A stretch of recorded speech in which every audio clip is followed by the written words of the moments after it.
Hallo kijkers en welkom by nog 'n episode van julle gunsteling en hoogs betroubare aanlyn nuusbron Erongo Talk. Dankie vir julle almal wat gereeld by ons inskakel. Vandag kuier ons vanaf ons ateljee by Platsameer hier in Swakopmund. Ons bring vir julle die nuus, die weer en vertel ook vir julle waar die vis heel moontlik gaan byt. Die hoofuitvoerende beampte van die Namibiese haweowerheid, dit is nou Namport, meneer Kanime, gesels ook oor die Groen Waterstof Alliansie tussen Namport en die Europese Unie. Soos gebruiklik is ons kalenderdag eerst op die lys en vandag vier ons teenoorgestelde dag. Sit terug en geniet die video insetsel saam met ons.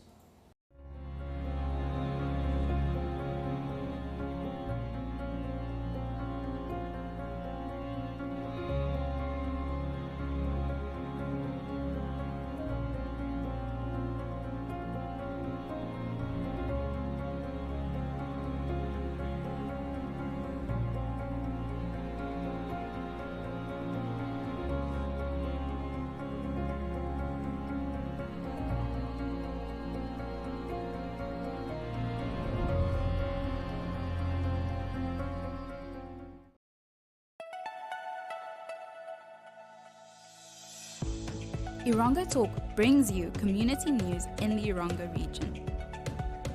Erongo Talk aims to reach coastal residents, keeping them updated on what's happening in their community. This show is broadcasted on NTV, oneof2.com, and cross-shared on the following Facebook platforms: Erongo, The Republican, Algemeine Zeitung, Namibian Sun, and Namibian Media Holdings. Erongo Talk focuses on community news, weather update, fishing report, helpful tips, as well as sport and entertainment. For news-related or advertising queries, contact Erongo Talk at synergy.com.na. Erongo Talk, our community, your news.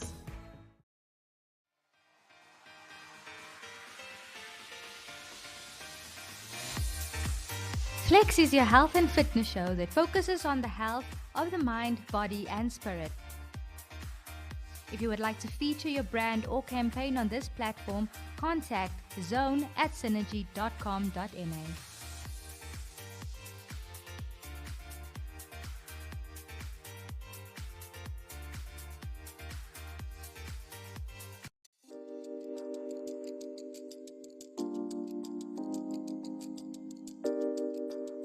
Namibian Media Holdings will once again publish the sought-after special focus edition on the marine and fishing sector, which will cover in-depth insight on the industry, its role players in government and private sector, and its stakeholders in Namibia.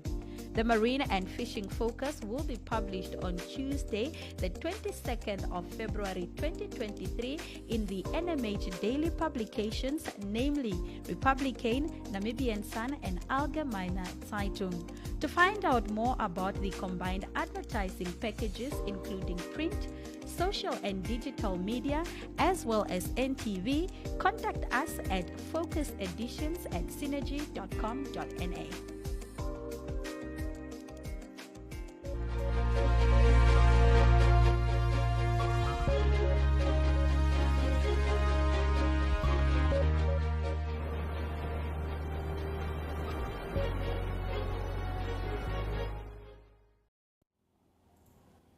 In vandag se nuus, die Namibiese Maritieme Beamptes en Verskepingsvereniging NAMOSA is van mening dat 'n kwota toekenning van 600 metrieke ton nie voldoende is om al die maatskaplike verantwoordelikheidsaktiwiteite uit te voer waarvoor sy sakeplan voorsiening maak nie. Volgens die voorsitter van NAMOSA, Philippus Iwete, kan die organisasie wat 'n aandeelhouer van 'n nuwe toetreder en visregtehouer Namfi Fishing is, nie voldoende in die behoeftes van die mees kwesbare lede van die samelewing voorsien nie. Iwete sê dat die beoogde beleggings sal nie resultate oplewer in die voorspelde tydperk van 7 jaar vir die visvangreg wat die organisasie besit nie, en het 'n beroep op die regering gedoen en die ministerie van Visserye en Marine Hulpbronne om meer te doen sodat kusgebaseerde inwoners kan bygestaan word en ook in staat gestel word om 'n behoorlike en waardige bestaan te maak. Namosa stel voor dat quotas vir die huidige seisoen en daarna verhoog word om tasbare investering en werklike bemagtiging vir die begunstigdes en die gemeenskap in die algemeen te hê. Namosa verteenwoordig die welsyn van alle Namibiese maritieme beamptes en seevaarders wat aan boord van Namibiese en buitelandse vaartuie werk, wat langs die Namibiese kus visvang en ook myn. Namfi Fishing het aandele aan Namosa verskaf om met die namibianiseringspogings van die maritieme bedryf te help. Dit is 'n deurlopende oefening om Namibiërs met die nodige en ondervinding toe te rus sodat hulle die bedryf self kan besit, aangesien die Namibiese maritieme bedryf tans meestal al in buitelandse besit en beheer is, het Iwete verduidelik. In nog nuus. 12 passasiersvaartuie het reeds sedert die begin van die jaar die hawe van Walvis Bay besoek met nog 8 vaartuie wat na verwagting in Februarie sal aandoen. 22 passasiersvaartuie het vir die maande van November en Desember 2022 die hawens van Walvis Bay en Loederitz aangedoen. Volgens die Namibiese hawe-owerheid Namport het die frekwensie van besoeke aan passasiersvaartuie toegeneem sedert die ingebruikneming van die toegewyde passasiersvaartterminaal by die hawe van Walvis Bay in Augustus 2019. Passasiersvaartuie kan vir langer tydperke in die hawe van Walvis Bay vertoef dankzij die toegewyde passasierlyn pier. Hierdie vaartuie bring vakansiegangers na die hawe-dorpe wat aansienlik bydra tot die plaaslike toerismebedryf deur geld by plaaslike winkels te bestee, gebruik te maak van die openbare vervoerstelsel, daguitstappies te gaan, as ook aandenkingsartikels van verkopers wat spesialiseer in plaaslike kuns en handwerk. Die voorlopige hawe-register wat deur die Namibiese hawe-owerheid verskaf is, dui aan dat 5 passasiersskepe na verwagting tussen 25 Januarie en 2 Februarie by die hawe van Walvis Bay sal aandoen. Die MSC Symphonia, wat op 'n 5 dae heen en weer terug Suid-Afrika vaart is, het op 23 Januarie vanaf Kaapstad vertrek en is geskeduleer om vandag in die hawe van Walvis Bay aan te kom. Die Aida Amira sal op 26 Januarie dok. Die Aida Mar sal op 1 Februarie besoek aflê, gevolg deur die MSC Symphonia op dieselfde dag. Aida Mar is tans op 117 dae heen en weer weltereise 2022 met die tema Nuwe Jaar. Die reisplan wat die vaartuig en sy passasiers meer as 40 hawens laat besoek, het op 26 Oktober 2022 in Hamburg, Duitsland begin en sal op 20 Februarie 2023 in dieselfde hawe eindig. Die vaartuig sal vanaf Kaapstad aankom en sal na die hawe van Praia Santiago Eiland in Kaap Verde vertrek. Die Aida Aura, wat op 14 nagte Suid-Afrika en Namibië cruise is, sal op 2 Februarie vanaf Loederitz in die hawe van Walvis Bay aankom. Die vaartuig het op 23 Januarie vanaf Kaapstad vertrek. En dan ten slotte, Lepedico se ontginning van nagenoeg 12 miljoen ton lithium by Takaribab beweeg al hoe nader aan die werklikheid. Volgens die maatskappy se besturende direkteur Joe Walsh is die aanvanklike ingenieurswerk en ontwerp vir die nuwe myn reeds verlede jaar voltooi. Alle nodige lisensies is in plek en bouwerk aan die metaalkonsentrasieaanleg kan begin. Die Australiese genoteerde maatskappy is tans besig om die finale beleggingsbesluit suksesvol af te handel. Dit word vir die eerste helfte van 2023 beoog. Die lithium-erts wat Lepedico wil ontgin, kom op die oppervlak voor en dit is nie nodig om eers afvalmateriaal te verwyder nie. Dit is dus 'n prioriteit om die aanleg te bou, met mynbou wat sal begin net voor die aanleg se ingebruiksnemingsfase. Die konsentraataanleg sal saam met die myn as deel van 'n geïntegreerde ontwikkeling gebou word, het Walsh gesê. Bouwerk kan reeds later vanjaar begin met mynboubedrywighede wat later volgende jaar kan afskop, het Walsh bygevoeg. Volgens hom is die bron so groot dat die myn se verwagte lewensduur 15 jaar is, met onlangse booraktiwiteite wat aandui dat die myn se lewensduur met nog 5 jaar verleng kan word. Aanvanklik sal die projek 150 werksgeleenthede skep, saam met sekondêre en ondersteunende nywerheidsgeleenthede wat na verwagting merkwaardig en tot voordeel van die plaaslike gemeenskappe sal wees. Die myn en aanleg is deel van 'n groot vertikaal geïntegreerde besigheid waarin Karibib Lithium en Lepetico se chemiese omskakelingsaanleg in Abu Dhabi sal voorsien. Die maatskappy se tegnologie word daar ingespan om lithium en ander chemikalieë met veel laer verwante kweekhuisgasvrystellings as konvensionele metodes te produseer. Die maatskappy begroot om 1.1 miljard vir die myn en aanleg in Namibië te bestee. En daarmee kom ons aan die einde van vandag se nuus.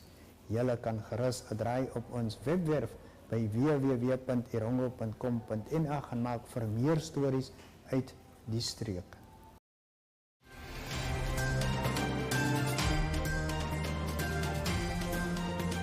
Erongo Talk brings you community news in the Erongo region. For news-related or advertising queries, contact Erongo Talk at synergy.com.na. Erongo Talk, our community, your news.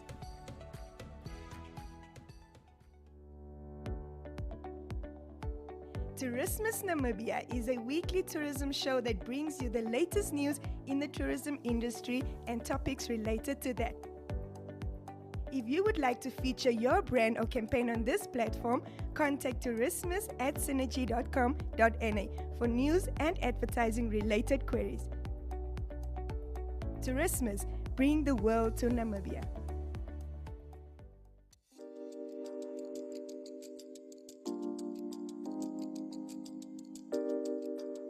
Namibia Media Holdings will once again publish the sought-after special focus edition on the marine and fishing sector, which will cover in-depth insight on the industry, its role players in government and private sector, and its stakeholders in Namibia. The Marine and Fishing Focus will be published on Tuesday, the 22nd of February 2023 in the NMH daily publications, namely Republican, Namibian Sun, and Allgemeine Zeitung. To find out more about the combined advertising packages, including print, social and digital media, as well as NTV, contact us at focuseditions@synergy.com.na. Raw materials that are carried along the trade corridors. Certain sections of the corridor might require the introduction of smart security systems to enhance the safety of the cargo while it is actually in transit along these corridors. The trade and cross-border processes supporting Namibia's trade corridors are presently largely paper-based and resultantly are burdened with prolonged turnaround times and high transaction costs. In order to address these challenges, Namport has been mandated by the Namibian government to roll out and implement a national single window environment, which would, upon completion, digitize the processes and in the process, obviously, streamline costs. The project will require equity or loan funding, and is certainly an area where we could also collaborate with the EU in line with its digital infrastructure strategy. It is now common cause, obviously, that Namibia, underpinned by the fact that it has a lot of sun, seawater, and wind, has also been identified as one of the most attractive and cost-effective hubs for the production of green hydrogen. Europe's decision to shift focus from its traditional suppliers of energy and migration to renewable and clean alternatives could therefore not have been at a more opportune time for Namibia's goal to be the regional green hydrogen hub, and will certainly be catalyzed by this increased demand and opportunities. We are therefore excited about the great prospects which are presented by this development. We have hence been seized with the task of ensuring that Namport is ably and timely positioned to provide the requisite support in the handling, processing, storage, and export of the green hydrogen molecules to the EU and other markets. This is aligned to our strategic intent of positioning Namibian seaports to become industrial centers in the country. In pursuit of this end goal, we have teamed up with the Port of Antwerp, Bruges, to complement and collaborate in the development of the green hydrogen supply chain between Namibia and Europe, focusing specifically on the Port of Walvis Bay. This will commence with studies, the development of a roadmap, and eventually the business case to put up all the requisite infrastructure, facilities, and processes. We are joined here today by our colleague Mario from the Port of Antwerp, Bruges, and this is clearly indicative of the strong collaboration that we have forged between the two ports since we embarked upon this journey. We are looking at handling the exports out of Walvis Bay through the North Port, which is a section of just another component of the Port of Walvis Bay, and will require the development of a multi-purpose terminal. Namport will therefore be amenable to EU funding for the terminal and are open to engaging on the possible funding structure or format of that of funding that particular multi-purpose terminal, which is specifically also targeted, obviously, for the export of the green hydrogen molecule out of the Port of Walvis Bay. It is our pleasure to report that we have already commenced discussions and entered into an agreement with the EU-domiciled CMB Tech, alongside their local partner, the Old Harbour and List Group, for the development of a green hydrogen terminal at the North Port. Preparations for the implementation of the project are at an advanced stage, with the construction of the pilot plant scheduled to commence in Q2 of this year. Our key partners in this initiative are obviously ably represented here today by Alex, who is the CEO of CMB Tech, that is the Belgium-based outfit, and his team, as well as by Swen, who is the group executive chairman for the local company that is partnering with the CMB Tech. They will hence be able to share the actual status of the project. They have prepared a few slides just to bring you into the picture in terms of what it is that is being planned. I know we are stretched for time, and I think 5 minutes would do once we obviously get there. For the Port of Ludres, because our partnership with CMB Tech and the ONL Group is specifically looking at the development of the terminal within the Port of Walvis Bay. Now, for the Port of Ludres, which is located in the southern part of Namibia, following the selection of Hyphen as Namibia's partner for the development of the country's green hydrogen industry, we have also partnered with the Port of Rotterdam to essentially mirror our arrangements at the Port of Ludres. To mirror our arrangements at the Port of Walvis Bay with the Port of Antwerp Bruges. So what we are doing with the Port of Antwerp Bruges in Walvis Bay, we are doing exactly the same with the Port of Rotterdam in the Port of Ludres. The Port of Rotterdam has since extended part funding supported by the Dutch government for the master plan studies for the export of green hydrogen out of the Port of Ludres. The master plan study has been progressing well, and the final plan or the final report out of this particular study is actually planned for completion and submission to us by the end of April 2023. There is a need to develop. Erongo Talk brings you community news in the Erongo region. For news-related or advertising queries, contact Erongo Talk at synergy.com.na. Erongo Talk, our community, your news. And now for your fishing report. Our fishing guru Grumpy reports that the big cop suddenly started biting in the north. Warangba and Kanime both produced decent numbers of big cop. This is not a daily occurrence, but fish are being caught more regularly these days. Indications are that the somewhat slow fishing season could change in the next few days. Conditions are looking favorable, with beautiful calm days predicted. The Winston wreck also rendered some good fish. On a sadder note, some ski boat anglers tried catching more than their quota and were caught by fisheries. Some hefty fines were dished out. Tips-off from the public sent the fisheries all the way to the Winston wreck, and once the ski boats arrived on the beach, the anglers were apprehended. Well done to our fisheries officials. Anglers on ski boats, jet skis and kayaks all tried their luck from the mile 6 to mile 14 area, with some good-sized cod being caught in between some smaller fish.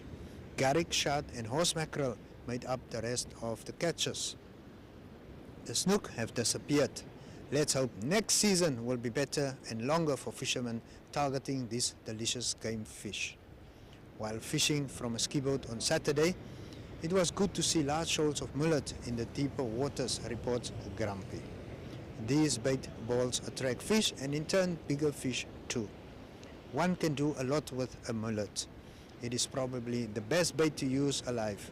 It's easier from a vessel, or one can fillet it for big cod and use the head and gills for spotted gully sharks. One can catch them using a throw net of about 6 feet in diameter. The best time to target mullet is at dusk and dawn. The shark anglers are also having a great time next to the water. Some really big bronzes and spotties were landed. These were caught along the whole coast. The warmer waters bring them in really close and in big numbers. And that concludes our fishing report for today.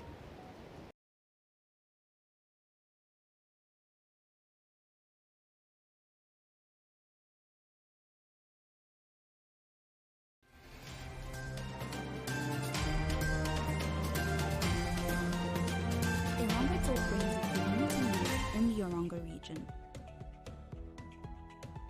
For news-related or advertising queries, contact Erongo Talk at synergy.com.na. Erongo Talk, our community, your news.